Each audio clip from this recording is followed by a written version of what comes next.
Hey guys. Hi. Hi. Hey. Hello everybody. Hello.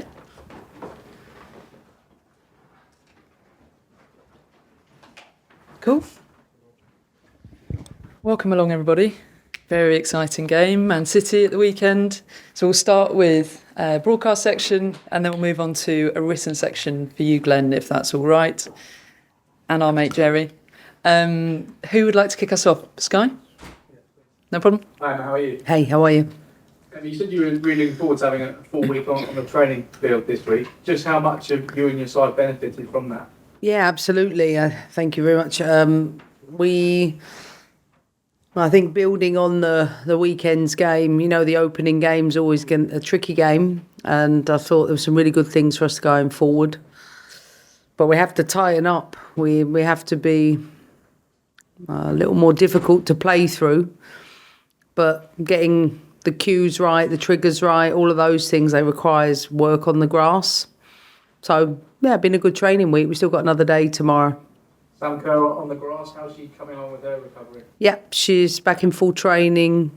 Sam is never perfect anyway. She always wants a little bit more. But, yes, she's available for selection. That's brilliant news. And Fran Kirby came off the bench last weekend. Is she now ready to start the game if selected? Well, we make that decision today. Once we analyse training, speak with the medical team. Fran is available for selection too. So we have the option of picking from. I don't see anybody's out injured apart from obviously Katerina Macario, who's had a long-term issue with her ACL, but she's still think a few weeks away at the very least. And Katerina Svitkova, who has a long-term injury too. What challenge are you expecting from Manchester City? Had a difficult end to last season, but what are you expecting at the start of this one? I think Man City are a team that have had minimal disruption over the summer, with Rord coming in, adding a lot in that 10 position. She's got a goal threat. I think they've got cohesion in the way they play. There's a confidence in what they do. They're a team that can build up with, good width, low fullbacks, inverted fullbacks. They've got a good variety in their play. And they've got a player in Hasegawa at the base of their midfield who's, I think, been pivotal to their success. And as we know, in the front areas, they've got players, Hemp, Kelly, really good 1v1 players, and then Bunny Shaw, a prolific striker. So a top team, and I expect they haven't lost in 20 games, something like that, that it is a really, really difficult place to go. And finally for me, it's been a really interesting few days of VAR. I know you spoke about it on Sunday, but at the very least, how much do you feel like goal line technology is a necessity in the WSL? I just want consistency for all facilities to do the same thing, all competitions to do the same thing. So I just want consistency with that. And I've been an advocate of technology, but we've got to introduce all of it to everyone, otherwise not at all. And the same with goal line technology. Thanks, James. Moose? Hey, Moose, right? Can I start with that as well? I mean, for me, one of the strengths of the EFL, one of the strengths of WSL is not having technology, is the ability of the fans when a goal goes in to instantly have that moment of celebration, is to not have endless debates for a whole week about whether or not somebody who's not even at the ground, sitting miles away, has got the decision right or wrong, like in football always has been. Why in particular then would you like to have technology? Well, first of all, debates are controlled by you guys, and if you choose to discuss VAR and technology all week, then I'd start asking why aren't you doing more technical and tactical conversational stuff? I feel we apportion far too much time throughout the media around VAR.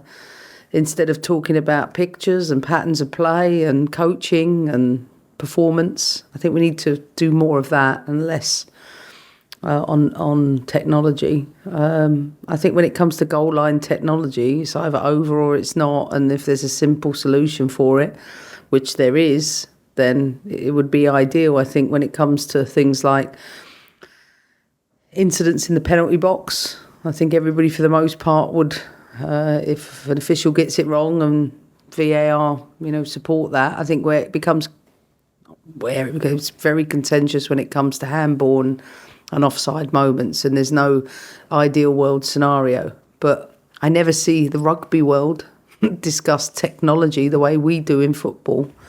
And I think we have to look at that.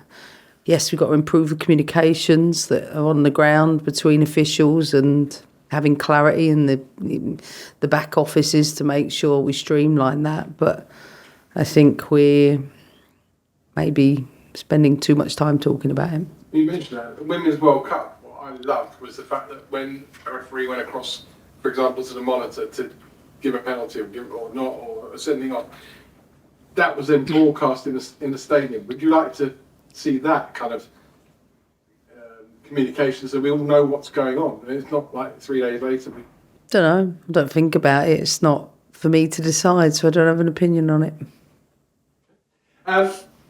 Top four, normally, the title is decided by matches between those. Arsenal, surprisingly, I think, lost at home to Liverpool last week. How big a game then is this for you in terms of the fact you don't want to lose to a title rival? Don't know. We lost to Liverpool last year. It didn't affect what our outcome was. I suspect teams will take points off of each other at different points in the year. There's no denying that there is an advantage for Manchester City playing at home, but my team has to play our game and make sure we build on the good work of the opening game of the season, and we have enough characters and enough depth and enough quality and clarity in what we want to do that my only interest is making sure we implement that first and foremost. Is it more than just 4 teams in the mix this year? I don't know. It's too early. We've had one game, but I think Aston Villa are proving, they're built on their good work from last year, but I think we also have to look at the work being done elsewhere. Like Brighton, I think, have recruited really well and got a really good young manager. Everton are capable of performances. I think Matt Beard's been around this business a long time and knows what he's doing, knows how to get results against the top teams. So I think it's foolish at this stage to, pick one team over another. Finally, can I ask you if you saw the comments made by former England manager Kevin Keegan and what he made of them this week? It was my father's funeral yesterday. I can honestly tell you I didn't see him. Sorry. Thanks, Moose. Yep. Condolences, by the way. Thanks. Is it nice after one game not to be playing catch up? I noticed in recent years Chelsea had always dropped points in the opening game and you always prefer to play catch up during the season. Is it refreshing change to be league on the front? I don't know. Because I don't look at it when we're on the top and I don't look at it when we're in second. So I'm not preoccupied with tables and things like that. The most important thing is that the motivation in the dressing room, day in, day out, is there regardless of the result. Because if you have that, then it's where you finish at the end that's going to matter. And I think, I've said it last week, we have a really hungry dressing room. Everyone wants to play. Everyone's good enough to play. So for us, the challenge is maintaining that hunger when we can only pick 11 players every week. So maybe ask me that question in a few weeks' time. At the moment, we're enjoying training so much because whatever teams you put together, they're 2 WSL top level teams. So, we have to make sure we all perform, not just here, but when we get our opportunities and then from the bench. And if we do that, then we have another chance of winning the trophy. A couple more numbers questions for you. I noticed looking at the league table, it basically only 2 defeats, I think, to the max. You yourself were something on the way to win the titles, but it's a consistent trend. Yeah. Do you think there's potential of more defeats this season or winning the title, or does it put actually everyone under pressure that one defeat and you're already thinking, can only afford to lose one more? I don't know. Lots of people said we weren't at our best last year. We had a records points total to win the league. You know, and I think about previous years, well, maybe that team being a little bit further ahead in different ways. We didn't accrue as many points, but I think there is more unpredictability than ever. The opening game demonstrates that. I think the question we should be asking is, when are we going to make our league a bit bigger? Because, you know, losing a league or, you know, you're out of a league contender position if you lose 2 games very early on. I think our league it's time to grow. It's time to go from 12 to 16 or 18 teams. That's what I think.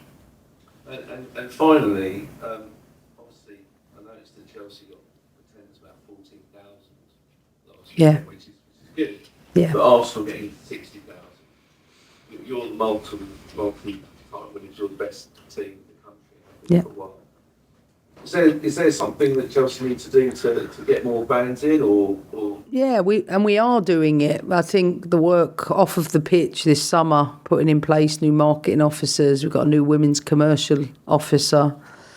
I think what that's given us now is a round table of people internally in the club that are focusing solely on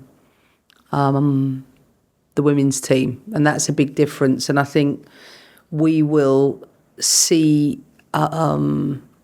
those changes over the course of the year. I think those numbers will grow because we've figured out what our own goals were internally, where we were making errors, and rectified those things, and at the same time making sure we're building on a solid platform. So to finish a game against Tottenham, we know we've already sold 7,500 seats for the next game. For me, that's a solid starting point as opposed to starting from zero all of the time. And I think that's what Arsenal have done tremendously well. When they got there, they captured well, they built the content all in and around it, they made sure the ticketing system is going to the lowest price ticket first instead of the highest, something we did. That's why I refer to the own goal.